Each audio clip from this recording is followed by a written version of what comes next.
Do you want it? I mean, you can just... Well, I want to read one of them because I always have fun reading one of them. You read one and then I'll read one. Let me share. But you sound weird when you read my stuff. I know, that's what makes it way more fun. You take like weird pauses. Like, okay, I'm going to message this to you right now. Okay. You'll be like, the sciences. Anyway, blah, blah, blah, blah. Oh, yeah, it's settled. Sorry, let me go back to that. Just like ruin the whole thing. I'm totally going to do that now on purpose. Oh, God. Why did you see that review where somebody said our pictures look like we're on a cooking show? I know. What does that mean exactly? I think we look like chefs because we're wearing white, which is... But they're like, dress clothes. It's not like a robe or something. And it was meant to be a compliment, I think. Okay. Okay. So we're ready? Yeah. No, you welcome us in. I welcome these are my posts. But these are my posts. Majority of the time. Okay. I know. Okay. But everybody wants to hear more of you. Okay. You're the one with the doctorate, So you've got the license.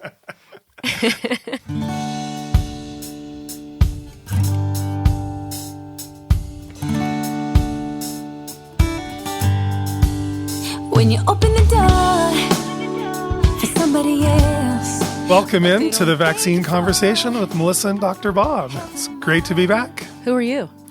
I'm Dr. Bob. And who are you anyway?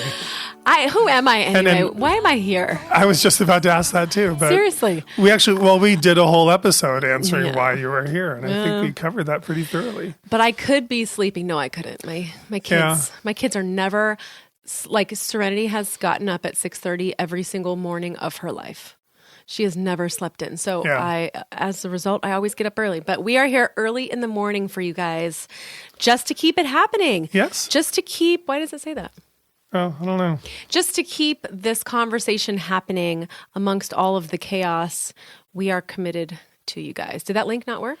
No, it just keeps Facebook has started asking me to re-log in when I pull up a link. I can screenshot it for you if that's better. Okay, all right. Well, anyway, as we're doing the podcast, we were sitting here texting each other. This is real life. We're trying to text some language of what we're covering today. Well, I wanted to, maybe as a little intro, before we jump into today's topic, I wanted to maybe recap some of the comments we got from our recent episode about what should we be called? What should the vaccine-informed consent, movement be called? And, Please, Dr. Bob, did you look through any of these? I saw a few of them. Right. So, so some people said vaccine safety advocates, which a lot of us will use that term, although that's not really catchy. I don't think it's catchy. And there's pro-vaccine choice.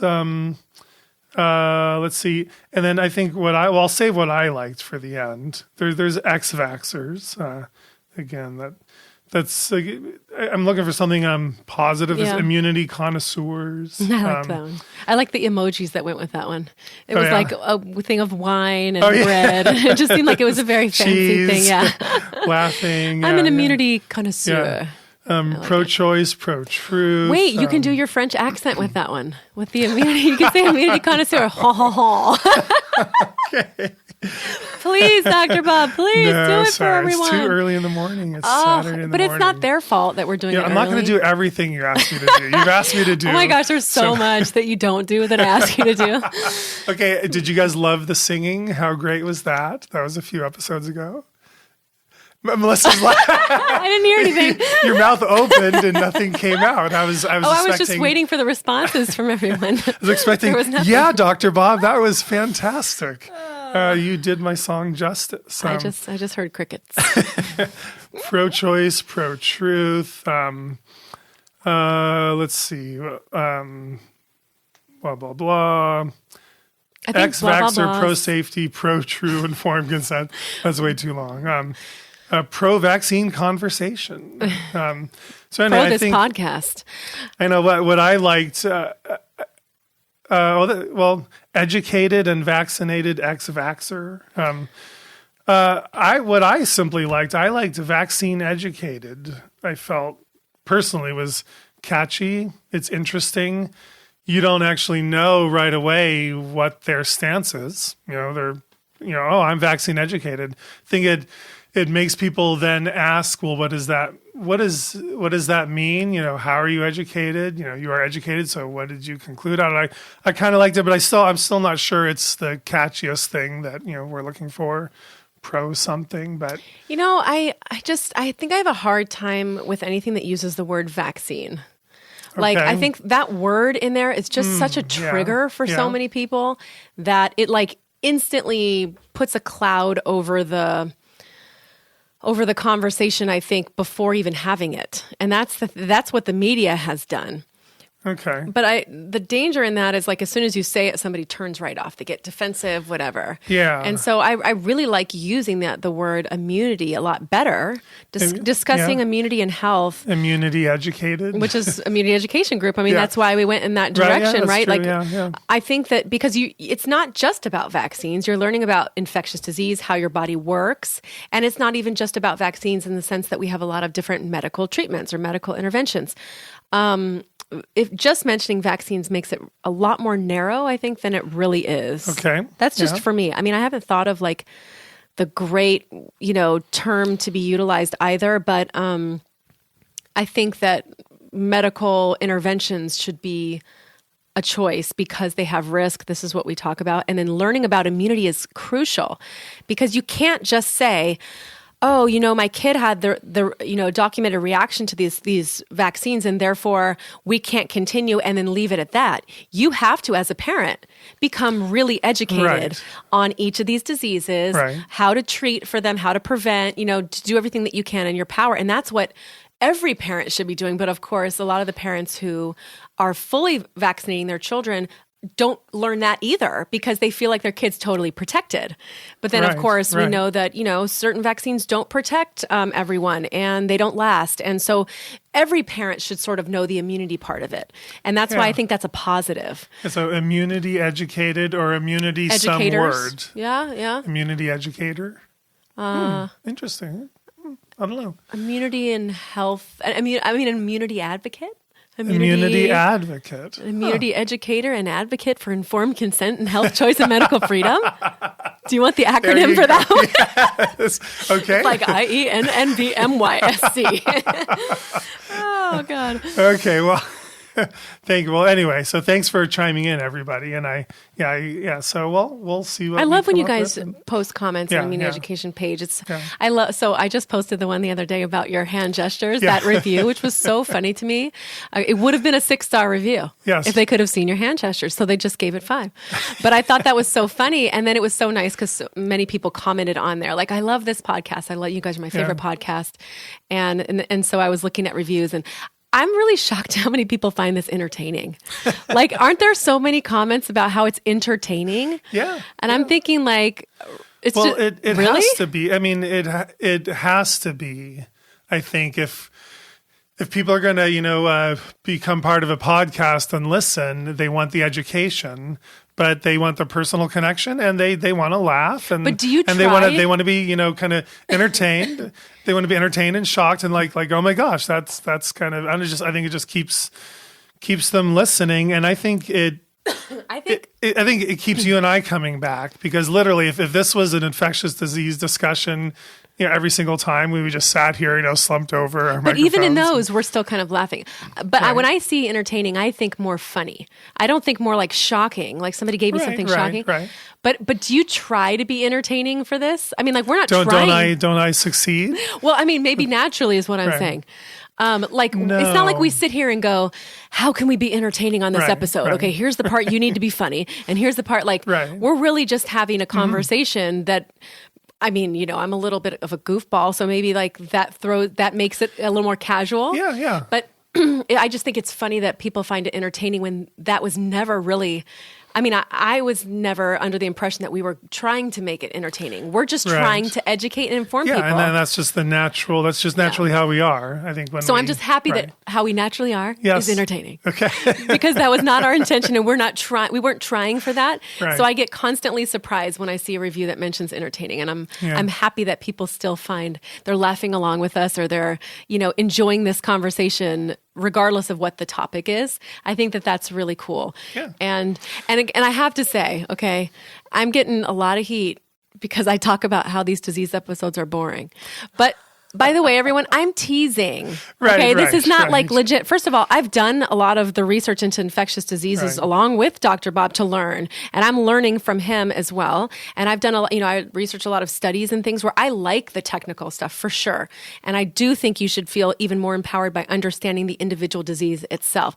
So I'm totally teasing. Yeah, okay? but Can we stop? No, but the heat is within 5-star reviews, though. I know. Yeah. Well, people think I'm love, serious. right? Like, oh, these aren't boring. We need to know this information. Stop giving Dr. Bob such a hard time. Yeah. I'm not really giving, I tease him. Like, we're friends and we've known each other a while. And this is just sort of, this is how I am with all of my friends. But I'm just teasing. I do think, of course, there's value. Anybody that knows me knows I'm all about data. So information is important and facts are important. Yep. And that's what we do here on the Vaccine Conversation podcast. Well, speaking of facts and truth, Melissa, why don't you welcome in the today's topic? Well, thank you, Dr. Bob. So, listeners, could you imagine if we did that the whole time? Oh my gosh, that would be nauseating. So as we covered a while ago, Dr. Bob mentioned that I started writing these truth posts back in, I think it was December. And we covered a few of them. I think numbers 2, 3, and 4. Truth number 2, I've gotten probably the most positive feedback on, and this is the one about ethics. And if you haven't read it, you can actually see it on our Immunity Education Group website under blog. It's about the ethics of mandatory vaccines. And I've had probably the most feedback on that one. And it's a really good conversation starter for people on different sides of this issue, I think.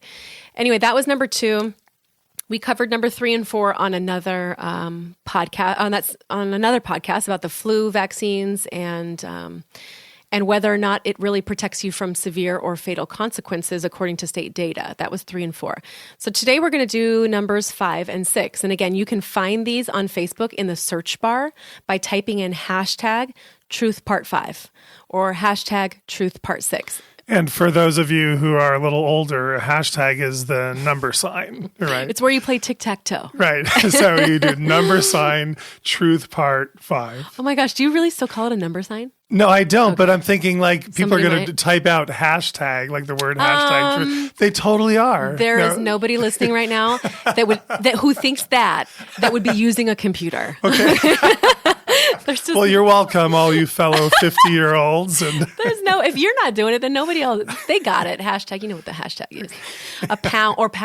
Pound sign. Right. Okay. So, I think I'm at already 17 or 18 by now on the truth. So you can continue reading those by just subbing the number in if you're interested in the rest of them.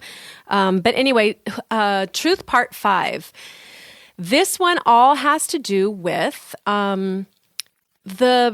the PR, what we say, the coordinated PR effort as it relates to this conversation is so similar to what tobacco companies used and what you've seen these huge corporations do when they are on damage control mode.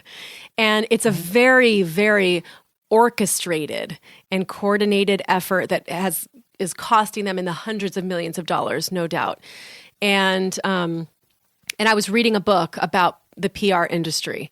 And as I'm reading it, I was thinking to myself, oh my gosh, this is exactly what is happening. This is exactly what they do. And they go on this attack to defame anybody who questions something. And they plant these different seeds with op-eds, and they make sure that they are on every news channel with whatever new messaging that they think. It's very simple, and it's the same bullet points, these media catchphrases. And they roll out these PR campaigns across the country, even across the world. And so everybody gets the same messaging, and they go, oh, well, this is what's going on because I just saw it on, CNN, or I just saw it on Good Morning America, or whatever it is, because they cover all their ground. And I realized this was such a coordinated effort. You don't think that's happening in medicine. You don't think it's going to happen with your own government agencies who are supposed to be independently watching the big industry or the big corporations. And yet every single one of those things just was a complete red flag to me as I've witnessed it over the last 5 years, intensively being involved in this movement. So I wrote just a little post about this. And so it says, Truth Part 5. If you don't think you're being manipulated as we speak, you're wrong. And not just a little wrong, but very, very wrong. This concept of engineering of consent was coined by Edward Bernays. This is the nephew of Sigmund Freud back in the 1920s. He was known as the founder of the public relations industry and was a hired PR consultant for tobacco and other troubled corporations seeking to improve their public image. He said, "We are governed, our minds are molded, our tastes formed, our ideas suggested, largely by men we have never heard of. In almost every act of our daily lives, whether in the sphere of politics or business, in our social conduct or ethical thinking, we are dominated by the relatively small number of persons who understand the mental processes and social pattern of the masses. It is they who pull the wires which control the public mind." If you're paying attention, you'll see this happens all around us. Government, big business, corporate powerhouses. Oh my God, I spelled that wrong. I didn't mean to. Yeah, no, it's okay. Wow, I'm going to go back and edit that. Okay, corporate powerhouses and commercial advertising. The public is constantly being psychoanalyzed to see what makes us tick and what gets us to click and what inspires us to buy. But more than just product advertising, our belief systems are also being subconsciously shaped. We unknowingly form opinions about social, political, and ethical issues simply by hearing things repeated often enough times in the media. Before we know it, we adopt belief systems, not even realizing we didn't come to these conclusions on our own. As a top PR executive quoted in Toxic Sludge is Good For You says, "The best PR ends up looking like news." Publisher Mark Dowie writes, "PR has become an industry designed to alter perception, reshape reality, and manufacture consent." And now you're wondering, how does this tie into my life, Melissa? Well, what is wrong with this? Well, if altering perception and manufacturing consent didn't perk your ears, I'm a bit worried for you already. Outside of teaching you why am I having a hard time reading this today? Outside of teaching you how you feel about GMO foods, like they're totally safe, or politics, oh, it's Trump's fault, no, it's Obama's fault, and the social justice movement, this subliminal advertising is also trying to change your mind about medical freedom and the people who fight for it.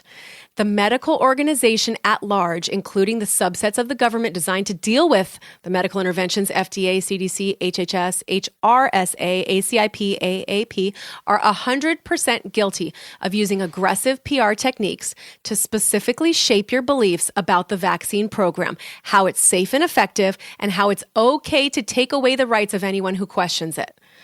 On top of this, they are also teaching you to fear, hate, and discriminate against people who ask questions because they consider us dangerous. I must keep my children away from theirs. They are going to bring all the diseases back. Arg!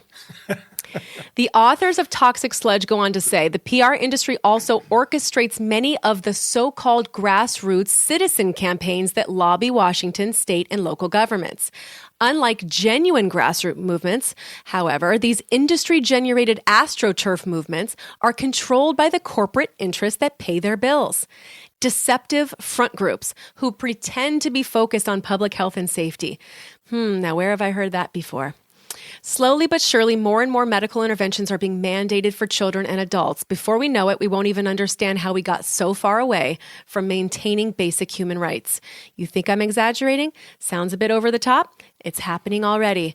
But worse still is the fact that you were part of it without ever knowing it was happening. You allowed it.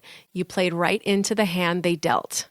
Now, that's, of course, assuming you're somebody who has believed the media narrative and continued to spread it and continued to do what they're asking you to do, which is to hate people who question it and to discriminate against those people. And the quote says, again, if we understand the mechanism and motives of the group mind, it is now possible to control and regiment the masses according to our will without their knowing it. Okay, this is a guy, you guys, who is the founder of the public relations industry, and he was employed by tobacco companies and other corporations that had damage control problems because something was going wrong and they had a bad image and they needed to correct it. This guy is literally telling you that your belief systems are all completely shaped by what's around you and you don't even know it's happening. I'm so sorry for my my interesting reading on that one. Sorry, there's some things that I'm going to edit this right now. So tell me about it, Dr. Bob. What do you think? Yeah, well, I just love the whole title. I don't know if this is the title of the book. It's Toxic Sludge is Good for You. Yeah. I mean, it's a great book. How fascinating is just that concept that that someone wrote a whole book about how to use PR to literally convince everyone that toxic sludge is good for them. And not that we're going to compare vaccines to toxic sludge, of course, but well, remember that comic that I told you about in one of our earlier episodes, because I was reading the book then, and there was like comic, the cartoon, and it's like at the beginning, everybody's looking at this toxic sludge, like, oh my God, that's disgusting, and then by the end, they're like, see, can you imagine? We used to think this was bad for us, and they're like drinking it, and so it's like as it's gone through its steps of the op-eds and the news saying, actually, they start out by saying toxic sludge might not be as bad as you think. And then it goes into, actually, you might be benefiting from toxic sludge. Right. And research has found that toxic sludge and this might seem benefits. Like a joke or hyperbole, but it's really not. Because if you know what's really going on as far as, and it's not just with vaccines, this happens with a lot of major corporations like Coca-Cola. Remember we were talking about Coca-Cola and the CDC before. Right. Major industry and corporations that have obstacles. Let's say people aren't buying their product anymore, or now somebody has found out something about their product. You okay? Yes, I'm okay. Every day. It's every time. I know. Yeah. Anyway, those kind of industry corporations that have so much money, they hire the best attorneys and they hire the best PR companies, and they will just wipe the floor with people, even with people who have genuine concerns. It's just disturbing how well they can get past all these things that should take down a corporation. Like some of this information should take them down. It doesn't. They find ways to circumvent it.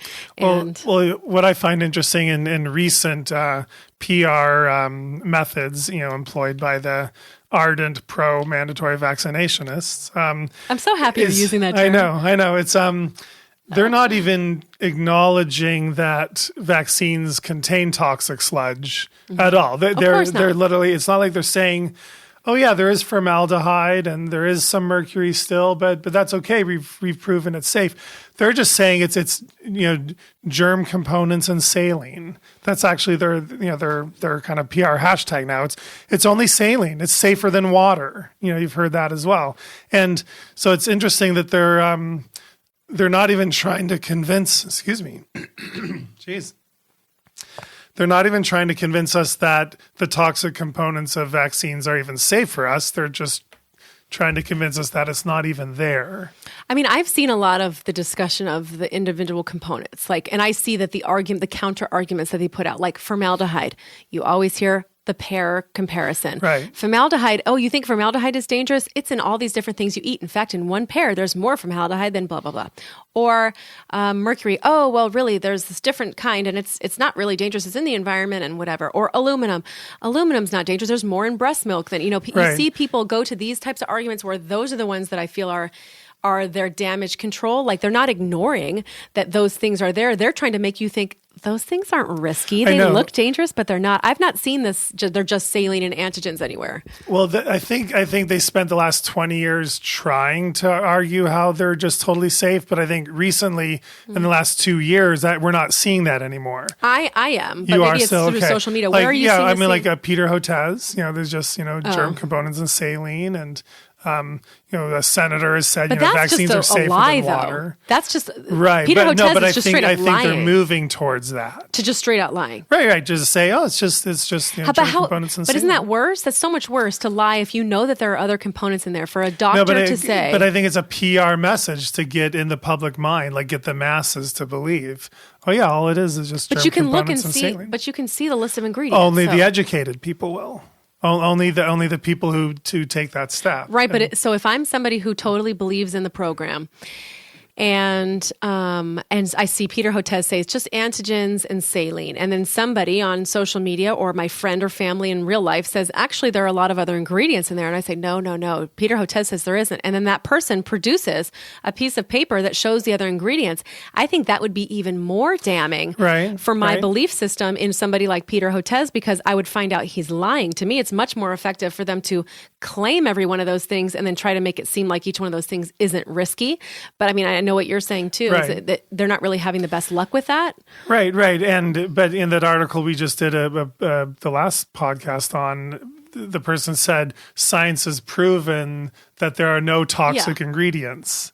Again, they're basically just trying to say again that there are literally no toxic ingredients. Or in there, they're saying that those ingredients aren't toxic for people in their mind. Right, and I think they're banking on the fact that you're not going to be shown a list of ingredients, and again, I think I think the main goal of this PR campaign is to not get anybody to do any research on this. They do not want you to open up a single medical journal or medical article or look at any science-based websites at all and look at anything regarding vaccines. That's really their goal because everyone who does starts seeing these ingredients. Well, they just want compliance. Yeah, they do. But you know what? Something in your post, what really struck me is the part where we are getting these PR messages from people we have never met and never even heard of. Yes. It's these just brilliant minds that are coming up with these tactics that we don't even know who these people are, never heard of them. Yet as a society, the less educated masses are basically hearing that and accepting it as gospel and believing it. And why would you look at the single most complicated aspect of your child's medical care, the 69 injections, 69 doses your child's going to get of vaccines? Why would you consider that concept and then take the advice of somebody that has built a campaign that you have never met, and they've built a specific PR campaign directly targeted at you, so you will not investigate those 69 doses? Why would you even entertain the possibility that you're going to listen to that person? And who does listen to those people? I mean, it sadly it works. I mean, it works in the masses, and I just don't understand. Are we that gullible? I mean, are we that naive as a populace? I always imagine a group of these, suits essentially in a corporate room having these meetings where they're pitching their new campaigns and stuff. And again, these are people that are high ranking PR people who are in some, making a ton of money doing this. And these are ad campaigns. And this is probably all very confidential and, private what they're doing, but that they're literally sitting there going, okay, who's the guy who questions? Who is that parent? We need to figure out how to get to them. What kind of stuff are they questioning? All right, we need to counter this. We need to counter this argument. What can we do to get them to comply? What can we do to get them to change their opinion and then now start to think that the person who showed them that list of ingredients is dangerous? Like, what can we do to shift their mindset? And the fact that they are really brainstorming how to manipulate you, like as their 9-to-5 job. Their job is literally to find out how to get to you, the listener, and all of your friends and family. And they're so good at it because, again, they've been doing this for all sorts of other industries and corporations. They will do it in a way that you will not even realize it's happening. Right. And they're engineering it. Yeah. I mean, you said that, the concept from the nephew of Sigmund Freud, the engineering of consent. This is complicated. And again, you are basically trying to get the populace to give consent to 69 doses of vaccination without them ever investigating a single aspect of it whatsoever. You're trying to just get the topic of consent is you are just going to agree to it all. Blind faith. Right, blind faith. You're right. That's probably a better way to put it. They're trying to engineer blind faith in this process. And engineering is a very complicated process. And so they have devoted, decades to putting this together, and it's very brilliant. And you, the consumer, really need to be aware what's going on. And I think if you are part of the, what did we say, immunity educated movement, and you're trying to talk to people again, I think one of your basic goals in talking to people is simply to get them to withdraw that blind faith, maybe withdraw that automatic default consent, and simply get them to start reading even just one thing about it, one scientific piece about vaccines. And once you can achieve that, then they will go through the process of trying to develop their own level of informed consent. Because at least they're playing an active role. Right. At least you're part of the process. Even just you mentioning the term engineering consent is like, it's so uncomfortable even to hear, because think about, especially in today's society when we're talking about consent and all of these efforts that are used to help believe women and support women in times where they're not giving consent in certain circumstances in their lives, and how rights and freedoms and personal space has been taken from them. The idea of consent is a very important and intimate thing, to be able to have consent over your body. And to think that there are men somewhere in a room trying to engineer your consent. It's almost like a type of grooming. It's like what people do with sexual assault victims. This is what they slowly try to gain your trust. They do it in a way that doesn't seem like they're the bad guy, and they get you to trust them, and then you go along with what they want, even if you feel uncomfortable.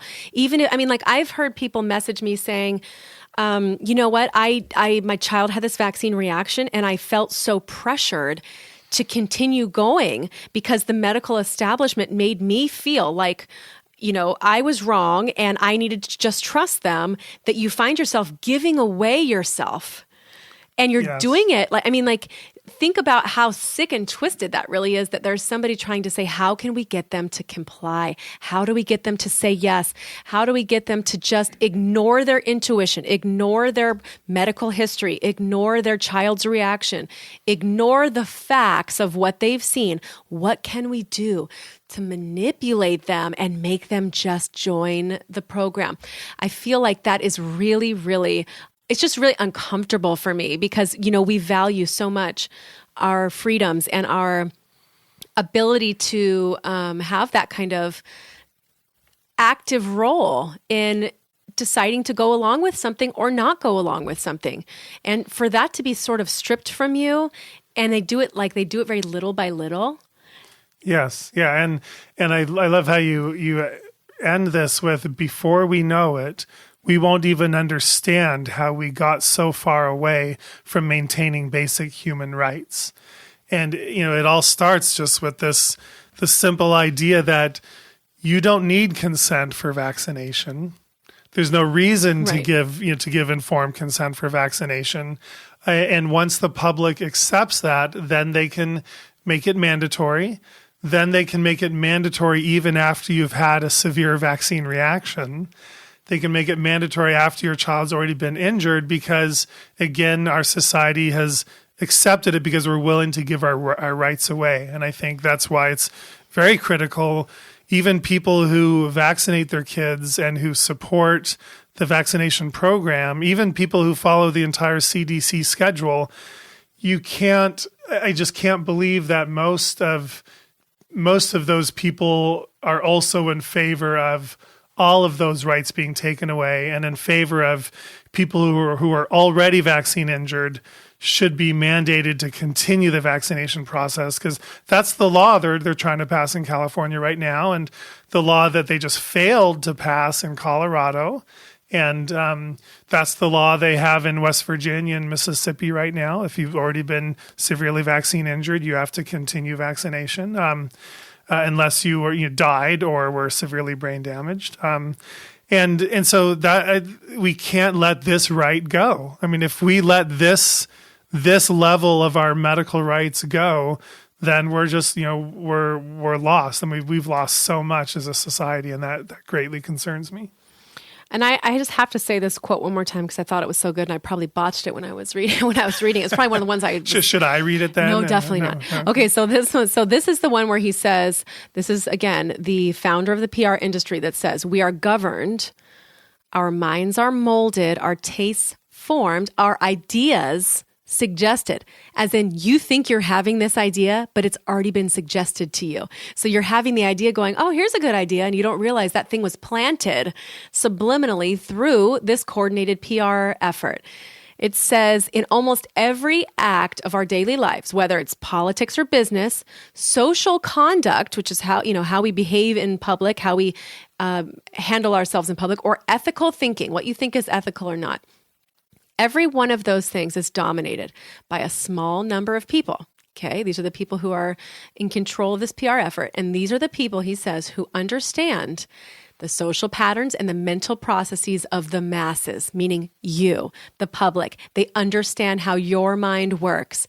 And it says it is they who pull the wires that control the public mind. I think most people would not believe that they were one of those puppets. They'd be like, no way. Right. I know exactly what's going on. Nobody's doing that to me. They really don't understand how well it's working, because I had a conversation with somebody from my middle school recently on one of my posts. And as he's explaining to me his position on why he thinks, exemptions are wrong, he, without knowing it, gave me like 5 catchphrases. Right. Yeah. Media bullet points, sound bites, catchphrases. Like, he was throwing them into his own language as if they were his own original ideas. Right. Yeah. He literally said something. He said, I even said, I think you're missing the word debunked in here. I think you forgot to say debunked, because he mentions Wakefield. He mentions misinformation.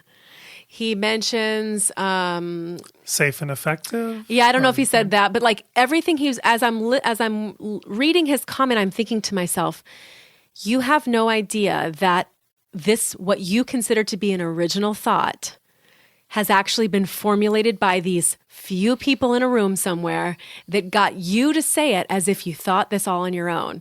Yeah. And the reason I know that is because I can hear the language. You can see exactly where it's coming from. And this is how it works. And so somebody like him, I guarantee you, he doesn't think he's being manipulated in any way. He probably thinks, I'm an original thinker. I come to my own opinions, and this is what I believe. Mm-hmm. And then you listen to what he's saying, and I'm like, oh, really? Original? Yeah. The thing is everything you said was probably, double checked and triple checked by about 20 employees in a certain company to make sure it was the exact right language to stick. And that's what they're doing. And people don't know it's happening. And of course, most people listening, I'd say to this, are probably people who are okay to go against the grain. They are okay to think outside the box, not just on one issue, but on several, because I know people who, like that guy, he probably thinks he thinks outside the box on other things, but then he falls right into the trap on this stuff. You have to constantly be questioning things, and you have to understand this is happening all around us. It's not just the vaccine issue. This is happening all around us. The things you think about our president or our last president or politics or social issues, all of those things are like designed to create a belief system. Yeah, so I think this is even, an important concept to even talk about with people. You're not just going to talk about vaccine issues. Maybe it's useful to share the PR techniques and just this very idea that the public is being manipulated this way, and use other examples. I mean, use examples of sugar sweetened beverages. Use examples of tobacco. Science and the high-speed train in California. Mm-hmm. They passed that bill as like natural modes of transportation. We need to research better modes of transportation, and how can we cut down on use of cars and gasoline powered cars and emissions. And if we build this high speed train in California, we can then save all kinds of emission costs. And we have spent how many millions of dollars on this, and how many billions is it going to cost to build this high speed train? Now Californians realize what a bad idea that was, to spend that much money simply to build a high speed train from Southern California to Northern California, but they sold it as an amazing idea that's going to be good for everybody and good for California. And instead, it's turning out that it might not be the best use of money, because when this bill passed a few years ago, it was a proposition. I don't know if you remember. It was a proposition to approve high-speed rail funding and research and development. And they didn't even sell the bill as let's spend $200 billion on building a high-speed train. They sold it as, how do we help the environment? How do we cut down on emissions? Let's devote funds to research Reduce in that traffic area. and things like Reduce that, yeah. traffic. Yeah, absolutely. That's how they sold quality it. of life, right? Yes, That's a quality yes. of life thing. And because they knew they couldn't sell the idea of a $200 billion high-speed in today's economy. And they couldn't, so they had to sell it another way. And that's kind of partly what they're doing with a lot of things in our society. So you, the smart, intelligent consumer, can see through that and can tell your friends how to see through it as well. The bigger the corporation, the more money that's at stake, those are the people that are going to be doing it. Right. And then we know vaccine manufacturers make multiple billions of dollars every year. I was just looking at something like $8, $9, $10 billion a year they will make as profit from vaccines. And if that's not a huge industry, then I don't know what is. Well, also, and they're connected to the pharmaceutical companies in general, which are another humongous industry. Like drugs, again, drugs make a lot of money, and more people are on prescription drugs than ever before, and they are advertising them on the TV. Remember, there are only 2 countries that can do this in the world, us and New Zealand. They are advertising to get people to be customers. Like, this is the way that the drug industry works. And I think most people kind of know that they're very aggressive and they seem to be a little desperate. Yeah, but that's another important concept. I think a lot of Americans who are dissatisfied with our government and how industry is so much, a part of our government and how industry influences government. A lot of us do look to other countries and are trying to figure out, is there a way we can model ourselves after other countries in this manner so we're not so negatively influenced. And I think that's just maybe another important bullet point to just throw out there, just to say, did you know that, in other countries, they're not allowed to, advertise pharmaceuticals this way like we are here. And I've heard in New Zealand, it's very hostile around this topic. And you think that's a coincidence? That's a country that allows for pharmaceutical advertising, and it's very hostile here. And this is a country that allows for pharmaceutical advertising. The companies that are running this and that are in charge of this are creating the hostility so that more people are willing to comply. It shouldn't be a hostile topic. What we're talking about with you guys on every single episode, this should not be hostile. This should just be a conversation.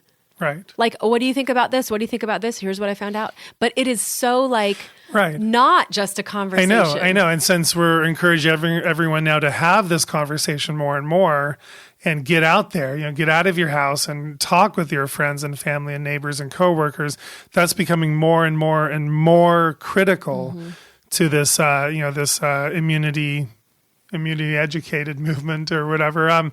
So critical. And so you have to shut down the hostility. You have to make it where you can have that conversation. You have to figure out how do you diffuse it right off the top. You have to reclaim the convo. Right. And I think one very useful way to diffuse it is to say, well, let's just talk about you and I as adults. Neither one of us is effectively vaccinated still. And we are friends. We give each other hugs when we see each other. All your vaccines most of your shots have worn off. Most of my shots have worn off. We're both susceptible to measles and whooping cough and polio and whatever. Yeah. And we're friends. We're having this conversation. You have no fear of me and I'm not afraid of you. And so why don't we start there and agree that we should and can be able to be friends. So then how does that now look when we talk about our whole families? And can our whole families be friends and get along and play together, despite our differences in this medical opinion? And well, it's just a perspective thing. Right. Like, again, 20 years ago, you had no idea the vaccine status of somebody that you were playing with and in baseball camp with or working next to. Nobody ever knew and nobody cared. Right. And back when we had, more disease. Yeah, more disease. Yeah. And so that's maybe another way. Vaccination. That's another way to diffuse it. To say, we have higher vaccination rates now, less disease. And we're more scared of people right. So who don't why have are you this, scared of me now? Yeah. If we had been friends 20, 30 years ago, we wouldn't be having this conversation. Why do you think we're having this conversation now? That's it. And then it goes into this PR model. Who's controlling the conversation? Toxic sludge is good for you. Yeah. And that's the name of the book. Model. If you're interested in checking it out, I think I mentioned it once before. I forget the name of the author, but But anyway, we'll do a different one on a separate episode. We'll separate it. Yeah. Anyway, so PR, lots more to talk about on that, I'm sure, because it's a really interesting topic. And but I like your angle on this. I think we've talked about PR so much, but I think you really just brought in, I think, a lot of very interesting new angles coming from, very, very smart, intelligent people, the nephew of Sigmund Freud. And these are I the imagine. Experts in those fields. Right, yeah. Right, yeah. So thank you for Well, thank you. That. In fact, this was kind of one of those posts that I think got overlooked. I think I was posting too frequently at that time, and I don't think that many people saw it. But I think it's because I didn't share it on my page, probably. But so. it's a good. I think it's a very interesting thing, and it should make you question and wonder, just not about this, but about all sorts of things, like the GMOs, for example. You've got people telling you GMOs are good for you. It's totally fine. We shouldn't even have to label them, and that's all because they're trying to counter these pro-organic farmers who are saying, no, these herbicides and pesticides are dangerous. We have to have natural foods. And then because that was so damning to the industry that was not using organic foods, they went on this huge counterattack. And now you've got all these people going, well, GMOs aren't that bad. We don't even need to label them, in fact. I mean, this is an example of how it works. And so it's not just about medicine. It's happening in lots of different other areas. So pay attention. If you find, and if we post this episode on our Facebook page, comment with an example of somewhere you've seen this happen, because I would love to hear more about it and engage with you guys there. And thank you for listening. Yeah, great. Thanks for joining us. Thanks, on you guys. Today's topic, and we'll see you next time on the Vaccine Conversation podcast with Melissa and Dr. Bob.